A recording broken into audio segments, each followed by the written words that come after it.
My name is Amy Williams, and I've been attending Lakeside Fellowship for 2 years. Well, I was about 4 or 5 years old when I realized there was something different about me than everybody else. I was trying to line my feet up along the side of the pool like the teacher was instructing me to do, and all of a sudden some kids came over and were pointing and asking questions. I never learned how to deal with my congenital disorder out in public. I remember being thankful when my older sister came over and told him to leave me alone, and looking back, I realized that that's where the shame started. So by junior high, I had really started withdrawing from my group of friends. I decided if I could toughen up my appearance a little bit, maybe people would leave me alone. So I think it was 6th grade, I was introduced to cigarettes and started smoking. Age 14, I started drinking, and that became a gateway to smoking marijuana and eventually methamphetamines. I didn't really think any of it was a big deal. My friends were doing it too. But I remember being a little concerned when I found myself in my room getting high by myself. Age 19, I met a guy. He seemed different than other guys that I had dated before, and we quickly became infatuated with each other. It was just a couple short months, and we found out that we were having a baby.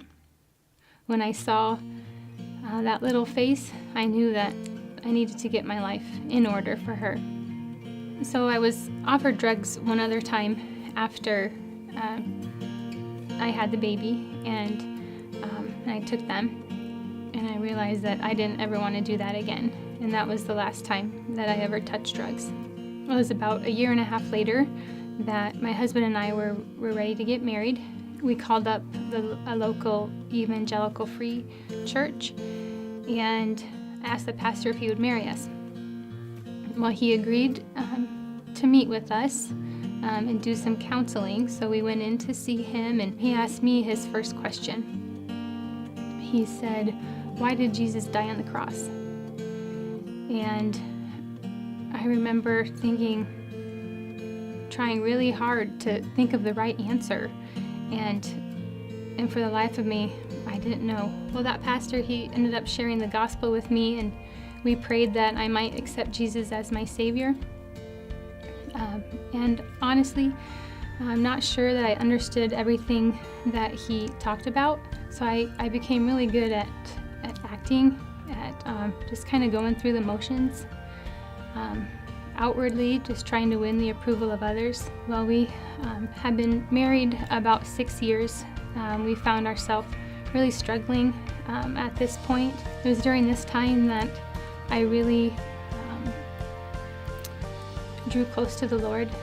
I started reading my Bible, started praying, started listening to worship music, and I realized that if I wanted to follow Jesus, that I had to surrender my life to him and to offer up only my brokenness. And so that's what I did. And I don't really understand